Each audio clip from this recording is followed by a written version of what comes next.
All Things STEM with Ashley. I'm your host, Ashley, and I'm here today with our guest, Lauryn Jennings. Hey. So, Lauryn Jennings is from Birmingham, Alabama, and graduated from Auburn University with a BS in Mechanical Engineering in December 2021. She then started her career in the aerospace industry as a manufacturing engineer, working on several major projects that help save time and cost while improving production efficiency. After 2.5 years, Lauryn joined her company's Engineering Leadership Development Program, which includes 3 one-year rotations. She is currently in her first rotation as a flight test control engineer. So we welcome Lauryn today. Hello. Hey Ashley, how are you? I'm good. So I want to start off today learning a little bit about you and your journey and how you got introduced into STEM.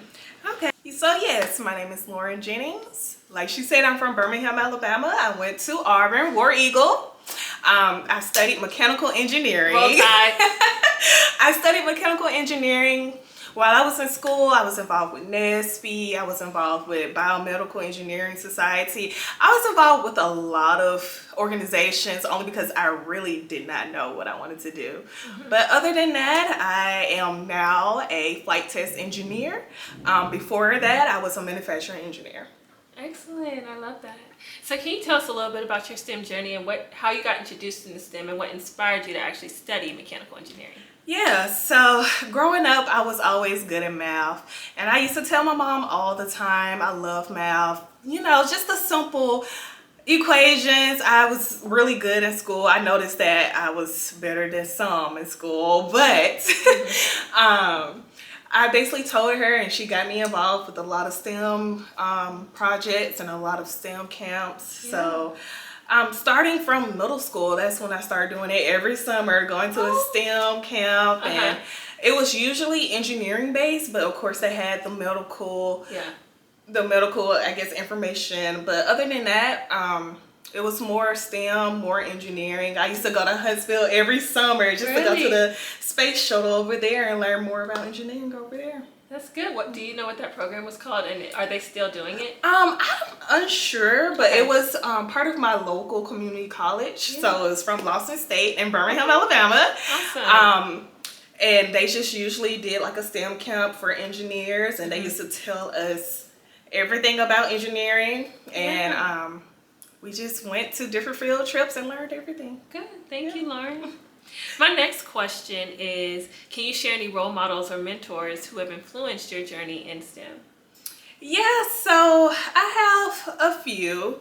Like I said, during the camps, I had engineers that was camp counselors, and they used to tell us everything about it. Yeah. Right now I have a mentor, and he's providing a lot of information. As a young professional, it's hard to realize what you want to do in life, so I have him. So make sure you get a mentor. Yeah. But also I do have family that motivates you just to make sure you're staying on the right path. That's good. When you spoke about your current mentor, can you explain maybe how you find mentors? It's more of communication, looking up a lot of people's backgrounds and seeing if it's similar to yours and if that's what you want to pursue. So of course I emailed him, and he said, of course. I never have people to reach out, so might as well. That's good. So y'all ask the questions and definitely reach out, and you never know, someone just might say yes. Yep. Well, great, Lauryn. Next, I want to ask about, during your STEM journey, did you have any challenges that you faced growing up that made pursuing STEM difficult? I know you spoke about the middle school camps you got to go to in the summer, well, starting in middle school. Were there any obstacles that you maybe had to face? So yeah, learning more about engineering, I learned about the courses I will be able to take, and of course, just the name of the courses is very intimidating. So some things like that was kind of like, oh, am I sure I want to do engineering? Linear algebra, what is that? You know? So it was just kind of intimidating more. So other than that, of course, I am a female, so they do try to downplay us, but we are smart. And look, you just have to do what you have to do. And you made it. You made it. That's good, Lauryn. Thank you. All right, Lauryn. So now I want to ask, what's one project or accomplishment that you are particularly proud of in your STEM career? Okay. Okay, so one accomplishment I have is getting into this rotational program within my company.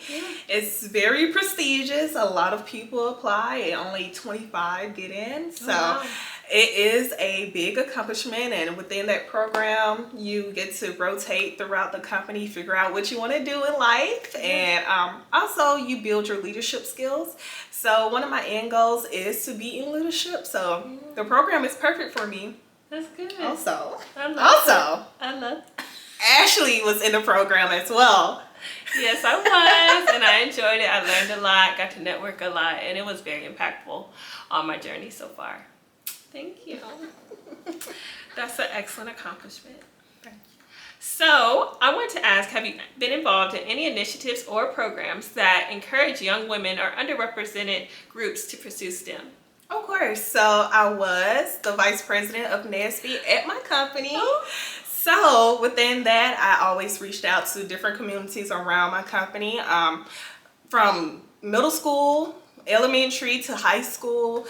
We reached out to them and we volunteered in any way they needed. They had STEM days, and of course they invited the engineers for STEM day, and it was just good to be that representation for different people. Yeah, that's really good, Lauren. Next, I want to ask, how do you manage work-life balance with a demanding STEM career? Y'all, I am all about self-care. I love self-care, and I make sure that is not number one, but number two priority. So on the weekends, of course, if I'm feeling down in the dumps or I had a hard week, I usually just, get my nails done, hair done, something to make me feel better about myself. So definitely do self-care, watch a good movie. Yes. Get your hair done, get your toes done, those spa days. Massages, spa days. I love my spa days. Just take care of yourself. I mean, you're in a hard field where they're paying you a lot of money, so use that money wisely. Okay, thank you. Okay, Lauren, what's the best piece of career advice you've received so far, and how has it shaped your path? Okay, so coming from my mentor, he always said to be open to anything. So of course I had different fields that I didn't want to be in, but I end up being in that field and I end up liking it. So you just have to be open and just see if you like it. If you never try it, you will never know. Yeah, I love that. Thank you. So, Lauren, looking back, is there anything you would have done differently in your STEM career? Thinking about college, I wish I had more mentors during college. Also, an internship. Unfortunately, I didn't get an internship in college, but I believe having an internship gives you the overview of engineering and what engineering is. And so I believe if I had that mentorship or that internship, I would be in a better, I guess, transition from college to the real world. Got you. So how did you navigate finding a job in your career now with no internships? Like, how was that process for you? It's all about communication, y'all. Oh my gosh. When I say connections is key, the company that I'm with now is all because I've known somebody and somebody was able to help me and put my name out there. So it's all about that connection. That's so good. Networking, honey. That networking, it That's works. Great. So what is next for you in your career, and what do you hope to achieve in the future? As a young professional, I really don't know what's next for me, but I mean, I'm in my program and it's going to help me guide me to the places that I want to be. I know for sure I want to do leadership, but as of right now, I want to get as technical as possible. And then once I'm like in my 30s, I'm going to slow down and start being in management or leadership. Good. Now, with mechanical engineering, what made you pick exactly mechanical out of everything else? Like, there's so many different types of engineering. So why mechanical engineering? As you guys can tell that I'm a very indecisive person. I don't know how to, navigate my path and know what I really want to do. So mechanical, I found out, is the most diverse engineering. So with mechanical, you could do aerospace. With mechanical, you could do electrical. You get those small type of courses within that curriculum at your school with mechanical. So it just helped me find out like, oh, I could do anything with that degree. So I love it. So, Lauren, what are 3 tips for success you would give to someone navigating the STEM industry? Okay, so the first tip is to have time management. Engineering, STEM-based fields is just very fast-paced. So make sure you have a calendar. You can have something on your iPhone or anything. It's just to keep up with your time. The other one is also to be open to anything. STEM is a very wide base field. You can be in a medical field, you can be in engineering or technology. So just be open. If opportunity presents itself, you should take it. And the third one is to just build your connections. Oh my gosh, connections get you everywhere. Make sure you build up your LinkedIn. Make sure you connect with people, especially if you want to be in a certain company. Look up that person or that company and start messaging people. When I say connecting with people can get you so far. It gets you really far. I love that. Thank you for sharing those tips, Lauryn. Is there anything else you would like to share with us before we close out today? Just anything about your whole journey? Yeah, I do. I feel like this is advice for people that's in high school. This is just from personal experiences. Doing dual enrollment classes helped me so much.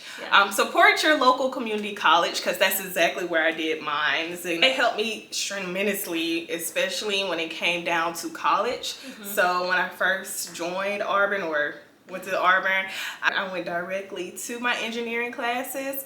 It was good. Of course, it's kind of intimidating to first join your engineering classes, but it helps you at the end. You can actually graduate within 4 years. I know it's a common myth that with engineering, it'll take you at least 5 years.